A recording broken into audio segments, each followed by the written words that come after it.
All right, so this is Todd Atkins, and I'm back with Miguel and MMA Conspiracy Hour and MMA Collector channel.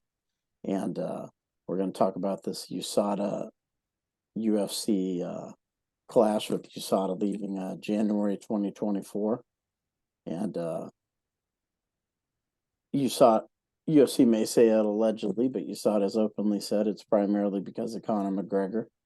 And, you know, as always, before we start, I want to thank Live to Fight Design, our sponsor. You can check them out on Instagram at Live to Fight Design.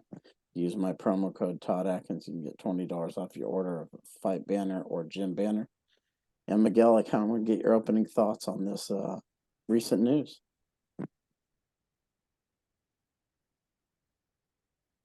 It's like the opening week of a Broadway play to me. And that's really what you're seeing is very much like a construct here where the UFC appears to be like they were wronged by USADA, so they're moving on and going to another company. How so just a quick analysis, how were they wronged by them? If Conor McGregor is the visible name being mentioned, then yeah, USADA and I think it was Chael Sonnen that said, "Oh, Conor wasn't ready to fight this year," or this the other thing. I mean, it's like poppycock. They put him on the TV show. Michael Chandler thought he was going to fight him, and if the contract wasn't signed or whatever, the end of that should have been Chandler versus McGregor sometime in the last quarter of this year.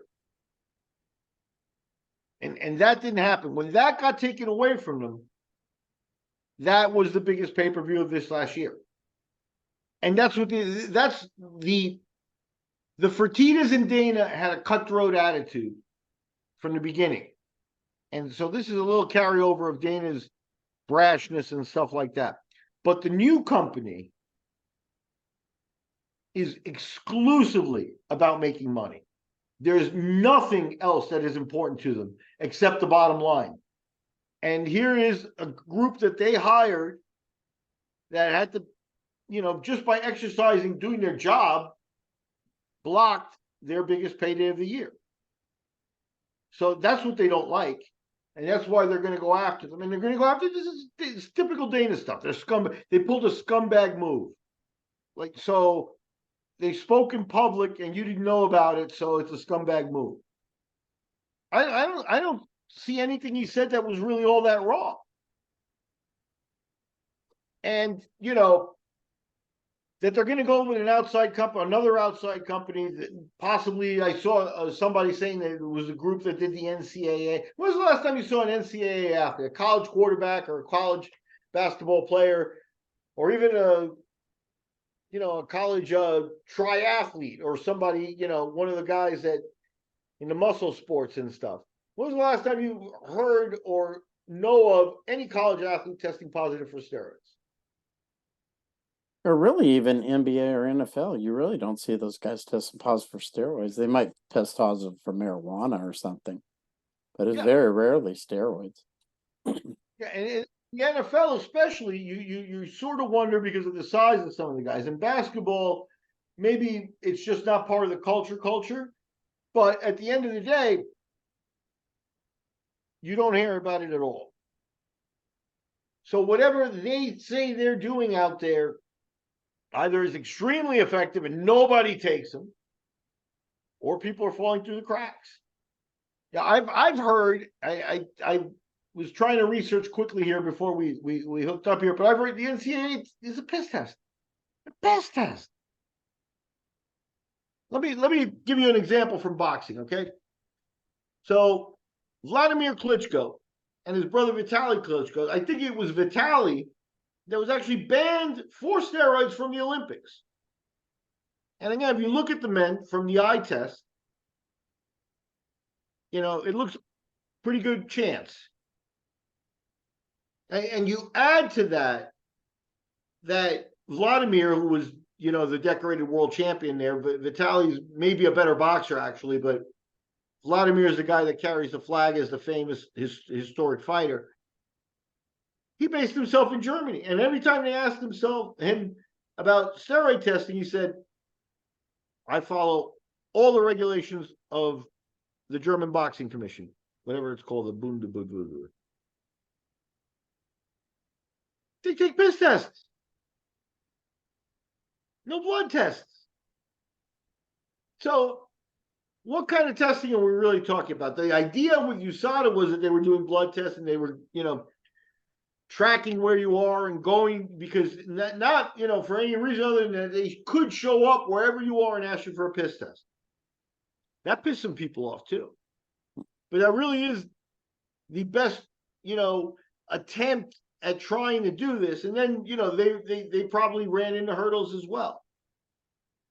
All of a sudden, the check to fund this is smaller, and all of a sudden they can't send 3 people to Brazil every couple of weeks and a couple of people to Russia. And this, that, the other thing. And here's the other part is let's take Russia, for instance. So they go and drug test Khabib. So you've got agents of USADA there in, Kazakhstan or wherever the heck, in Chechnya, in Grozny, and they take a blood test from Khabib. The bottom line is they don't go back to the hotel and put that in the mini fridge. They have to find a clinic and store it, and there's it's so easy to get inserted into that. The fact is that the Russians during the Sochi Olympics did that. They created a fake clinic with no doctors, just KGB agents or the equivalent of it. And here's Khabib, and here we'll just switch that. It's very possible. So yeah, even with the precautions USADA took, USADA probably saw the daunting task they were involved in, because they could set up, just switch it at the lab, or there could be some intimidation going on and things like that. So and then there's the whole Jose Aldo thing, where didn't Jose Aldo just run out on him, or Vanderlei ran out on him in Brazil, and then when Jose Aldo was asked for a test, they were like, well, the boxing commission doesn't know who you are. And it's all nonsense and poppycock. The bottom line is USADA always ran into resistance on what they're trying to do from the people. And the UFC is like, yeah, they're doing their job or whatever. It was not perfect before, and now it's going to get less perfect. Now, Hunter Campbell said that what USADA and Travis Tygart in particular did to Conor McGregor was, quote, disgusting and possibly has legal ramifications. Do you agree with that? Let me ask you a question. What's more disgusting? Slapping an old man? Or them coming out and saying, it seemed like they really wanted Conor and he's their big cash cow, and he may fight next year early without the 6-month period because we're not going to be involved. What disgusting thing did they do except for ask him to follow the rules that every other fighter follows? You got to be in the pool for 6 months. So here's the fight. It was programmed for this. This was the date. In the news, that date was known. And it was like, oh, Conor didn't make it. And Conor's still out there, beating old men up and drinking at the bar and looking ripped and doing whatever he wants in Vegas, not being part of the TV show the way normally a TV show ties their people down. Because Conor's one of those guys that's such a cash cow that they make different rules for. So I don't see what's disgusting about it that Conor hasn't done to himself. Conor's been a buffoon to the point where if any NFL or NBA player behaved like him, they'd have been suspended. And that is what the UFC and Hunter Campbell and things should have been doing to Conor all along. But again, the only thing that's important here is the pursuit of money. And that's why Conor was wrong, because that's a, $100 million payday that they all get to break up again. And not even John Jones brings in what Conor does. So that's the thing is with Conor's paycheck, that's what was taken away from him. There's nothing else that they did that took something away from the company. And again, I would argue with you that, I wonder what would happen if, say, I don't know, name any UFC fighter, that's in the top 20, Ponzinibbio. What if Ponzinibbio smacks an old man up in a bar? And I'm just using his name as an example. He'd have been cut. Come on. And with Ponzinibbio, it might be something you heard of that there's no video on. And they'd still have cut him. But Conor, there's video of this stuff. And they let him go. He chases people down at a hotel in Italy to punch the guy in the face. I mean, all his behavior over the last few years since he made all his money and stuff is such that Conor shouldn't be fighting. He should be suspended. No one's going to want to hear that from me. But that's the standards that our athletes across sports are held to. And the rules are broken for Conor.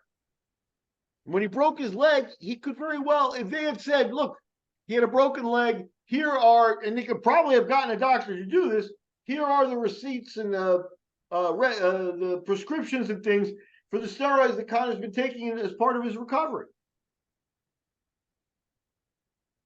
They didn't even choose to do that. But he did look like a 205-pounder at times, and brash about it. Like feeling like he should fight heavyweights. I mean, Conor talks all the time. But the thing is once he made them all the money that they made, he became a little bit part of the team. He's the only guy in Hunter Campbell and Dana White's tax bracket among all the UFC fighters. And that's what hurt them, was they got their paycheck taken away. They didn't mistreat Conor. All Conor's behavior has been the damaging part to Conor. Asking him to follow the rules. I don't see what else wrong they did to Conor. Maybe they brought it up in public when they were expected to not bring it up in public. But again, they really don't have much to lose. They already lost their jobs. So why not just speak the truth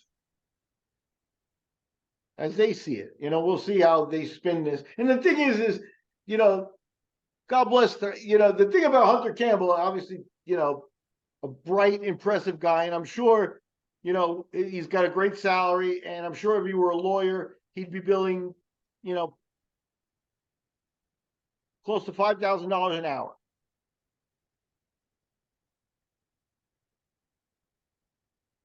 That's what they do. They're going to wear USADA out with legal fees in court, and that will create the facade of a victory. Now, Travis Tygart made these comments about Conor McGregor, and I believe it's because he has stuff to back it up. They probably had conversations in person, maybe some email conversations. And he's not worried about making these statements because he has stuff to back it up with. And he even responded after Hunter Campbell made comments that he could be legally, maybe possibly held liable for some of the comments he made about Conor McGregor. So he didn't seem at all concerned about the comments he had made, which makes me further believe that he probably has some, some ground to stand on, that the UFC tried to push him into letting Conor fight. Yeah. Yeah. And now that I think about it, here may be a little bit of the reason for Hunter and Nowitzki taking over this from Dana, is that Dana at times is a guy that just kind of shoots from the cuff and throws things out there and stuff. And in the old tradition, he would have been a lot more aggressive than they're being now. They put a lawyer up there and they're doing this and they're threatening lawsuits and stuff like that. But again, you're talking about thousands of dollars an hour for legal fees. And these guys at USADA are not going to be able to hang, and you just wear them out. So they'll win. That's all they care about. And what's going to happen now, watch, I believe part of the announcement was that, I'm not sure, Tygart, I guess is his name, but he mentioned that actually Conor's in the pool now. And so from now being in the pool, the procedure for every other fighter would be to wait 6 months. And because they're jettisoning USADA, we'll likely see him in February in less time than the 6 months. So again, it's just what they have rules, and then they do ask to, they look to break them. And yeah, is it plausible? Is it likely that when USADA came out in public and said, he's on the TV show, they're hyping this Chandler Conor match, and he's not in the pool, so that's going to be a problem. And then the UFC is like, what do we do? Did they send emails? Did they make phone calls? Do they have recordings of this? It could get interesting that way if that's the way the defense goes. And you're right, is that likely? Somehow, yeah, how's it done? Did Dana take him out to dinner and there are no recordings, and that's just going to be hearsay? Or I think Hunter take by Tygart's stance, even after Hunter Campbell made these kind of legal threats, maybe, I think he does, because he didn't seem all that concerned about it. He kind of doubled down on it. He said, look, our integrity is, he said, you can go back to Lance Armstrong, the Balco scandal, et cetera, et cetera. Yeah. The ethics on this, I think USADA tried to do the job, found it a lot harder than they probably at some point went back to the UFC. This is just speculation, right? But they probably at some point went back to the UFC and said, you've been generous. You've given us a $10 million budget a year or whatever that number is. But now that we've been doing this for a little while, we actually probably need about 3 times that, which would also piss them off. So then 3 times that to do, again, speculation, but more money than they're getting now is what is required to really do this job. And so then after that, everything becomes kind of a joke.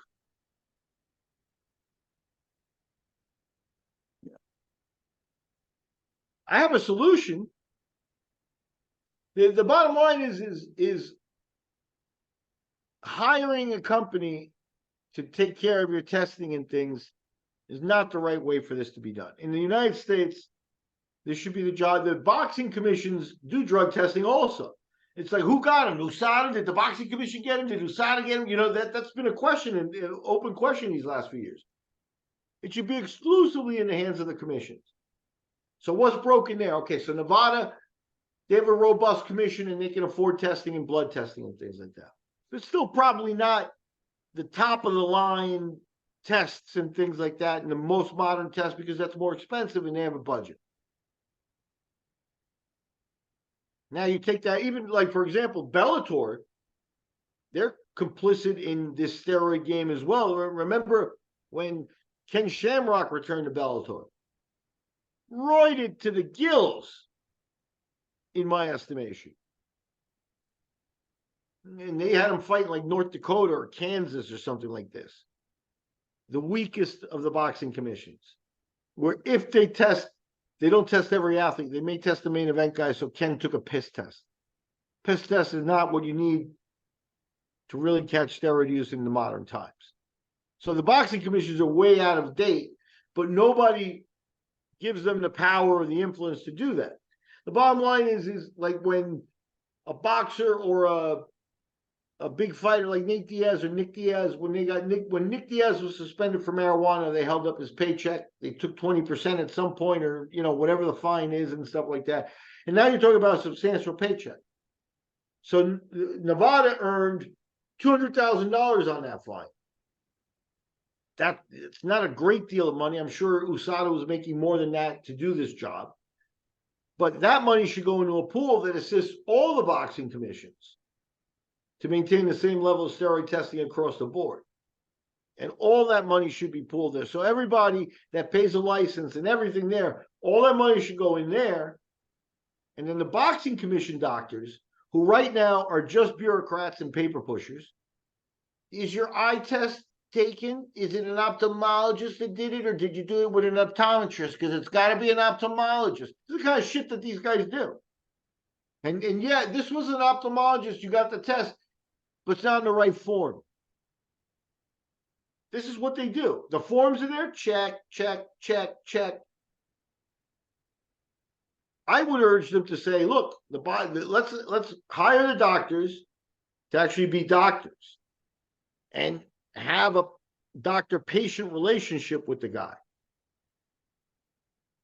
And then from there, you could almost leave steroids to be legalize it, let them go. And let the doctors monitor them. So if somebody's overdoing it, the doctors are there to tell them, look, this is what's happening. And there's a deal there, and they know what every individual is going through. And there's trust there, so that the fighters tell the doctors. Because right now what happens is where do they get their steroids? There's still the image of the steroid dealer. It's not. It could be a doctor, but sometimes it's not. Sometimes it's a buddy at a gym that went to Mexico and bought it up. You know what I mean? So in this sport, there are no doctors that are doing the job of a doctor with ethics of a doctor. And that's, on the boxing commission's head. They don't have the money to do what USADA did. So USADA is on top, and the boxing commission is like a supplemental test and stuff like that. But the solution is that the boxing commissions do it, and that way the UFC is not hiring, and then when they're, they've been treated in a way that costs them money, they can just switch to another company. That's the joke. That's what them hiring the groups to do this, that's the essential joke of the whole thing. Yeah, there shouldn't be any. If you're gonna have it, if you're gonna have testing, the UFC shouldn't have any communication with the people that are doing the tests. They do the testing, you're running a promotion, you're putting on fights, you're making money.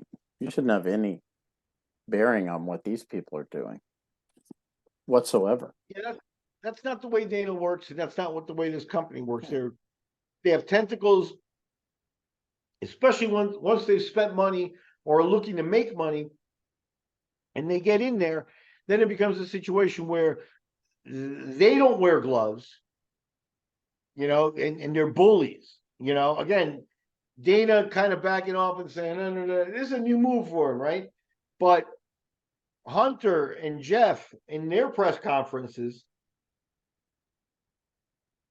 that could have been a Dana press conference. Yeah, Dana would have used the F word a lot more. Yeah. But those guys were just as using the same bully tactics, and the same bottom line is evident. It's like you cost them money, man. And that they don't tolerate at all. And that I think is the essential problem there, is that USADA cost them money. Now, Rob Macy mentioned something, on your channel when we did the show with him. And I wanted you to talk about that because I think it's something interesting that could apply here. Bob Macy's the lawyer that's in charge of the antitrust lawsuit against the UFC, and he mentioned that he has no evidence, but he suspects that Conor McGregor's Mayweather payday, because the UFC was able to insert themselves into that process, was spread out as a bonus over the next few fights. So he got, on top of everything else, he got 30 million, 30 million, 30 million, 25 million, 20, whatever the number is, over the number of fights. And he may still be due some money, which is another reason why, it's a loose end that they wanted to tie up, and now this got in the way, and it's still out there. And Conor may be calling you. If Bob Macy's right, Conor's calling him and going, screw this bonus stuff anymore. I'm not fighting because of these guys, but you still owe me money. So that would be an interesting twist if Bob is correct. And the way the UFC does things, they do things like that. So yeah, that may be one of the reasons why Conor, is so vocal about USADA getting in the way. It's because it didn't just cost him a fight. It cost him a fight plus part of the Mayweather bonus structure that he has. So it would be and again, this just goes, that's where I say Conor has become a teammate of theirs. And Conor did force them to do a co-promotion. They never co-promote. They co-promoted once with Pride. They never co-promote. I wouldn't even say they co-promoted. They landed Chuck Liddell, but it wasn't like some big co-promotion. Yeah, whatever. There was more fighters than just Chuck involved. There were a couple that, there was a motion back and forth, if I remember correctly. But yeah, you're right. They don't co-promote. Yeah. Bellator at times has begged them to co-promote. When they had developed a certain fighter to a certain level and they were like, oh, we want him to fight the UFC champion. It wasn't even a conversation.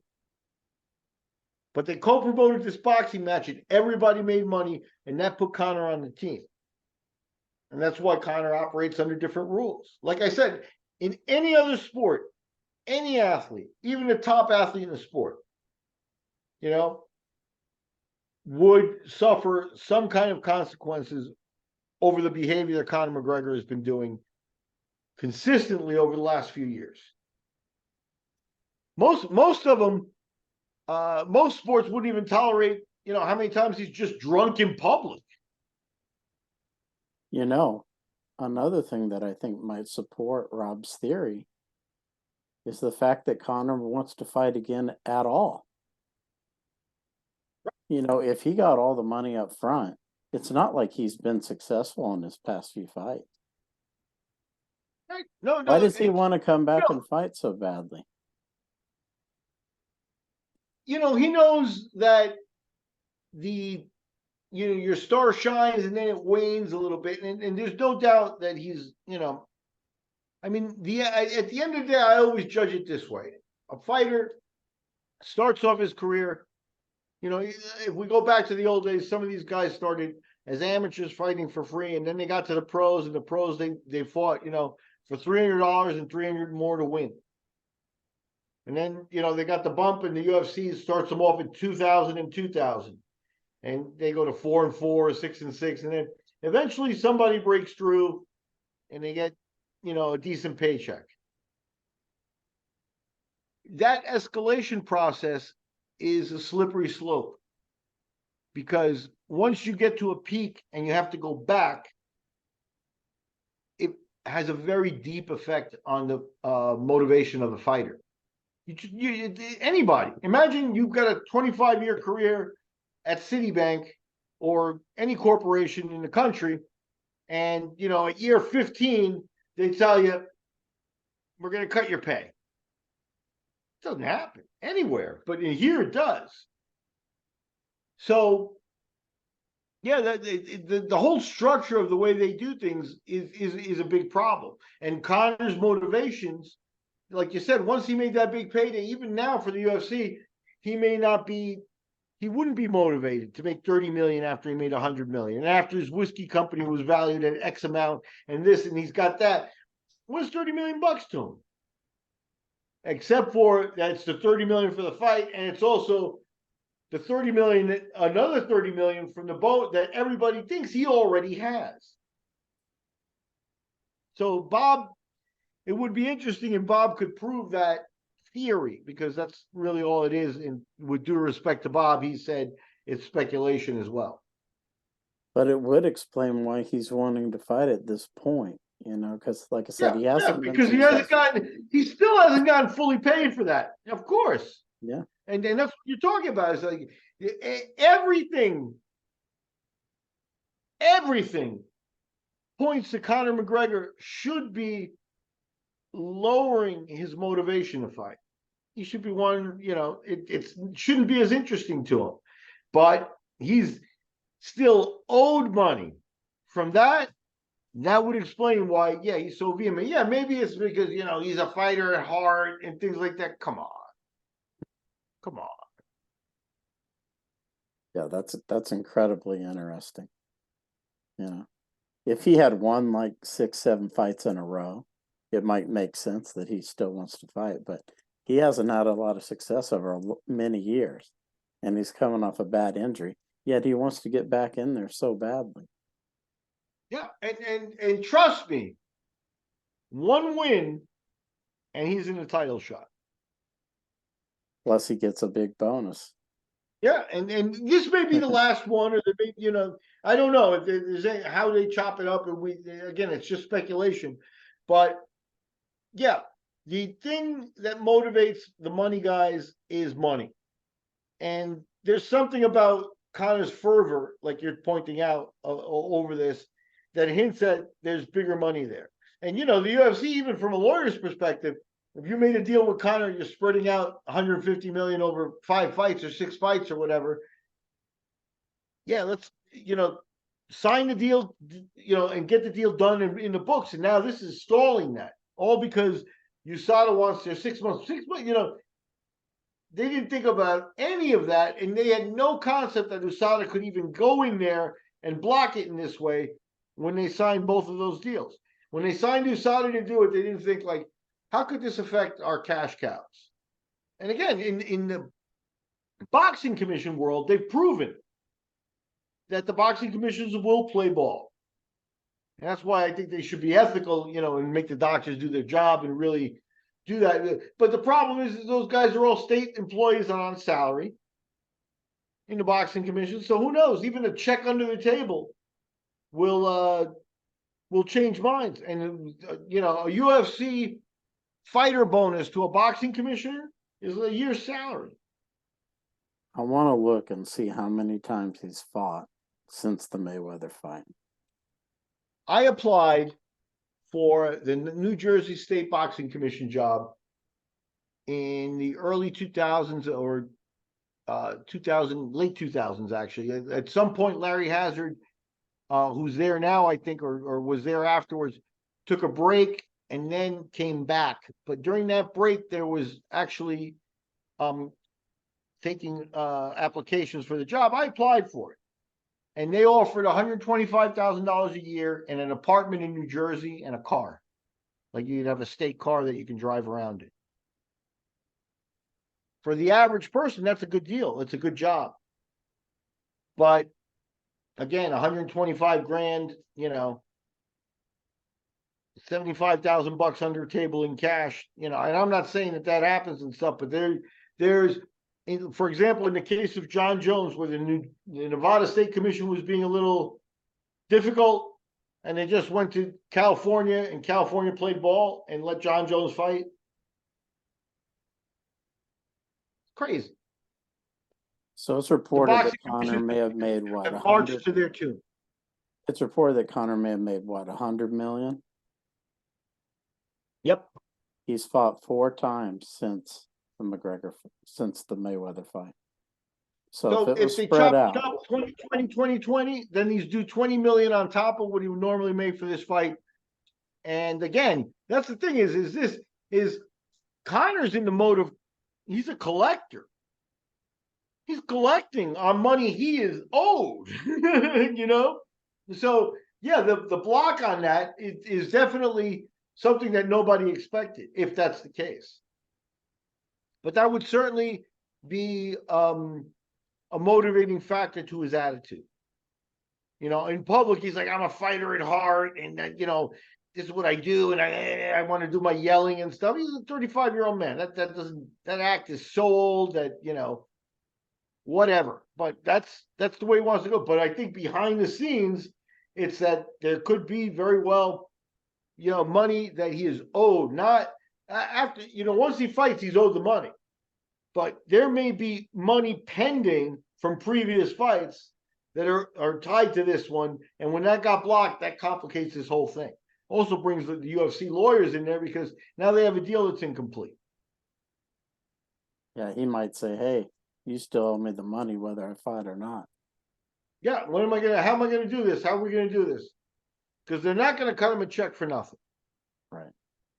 And that's because it's not like, 40K. Yeah. That's a great thing to end on, that theory. Thank you, Let's talk Bob. about, as always, when we close the show, let's talk about the dog rescue a little bit and the Woo! collector as well. Well, MMA Collector, like I said, we're trying to finish up an Art Davie tribute video that is a little bit of a different spin on what our normal videos are. We're putting a little more work into it, and hopefully we'll have that released soon. And have some interesting interviews in the books that are coming up. Please join us at MMA Collector 74 on YouTube, and just support the MMA history guy and the what is the MMA Museum podcast. So we focus on the old guys in the history, and that's our bread and butter, and we love to do it. The dog rescue is same stuff every day. I sent you a short little video of a little dog that we were feeding, and today almost identical dog, but the first one was a female and this one's a male.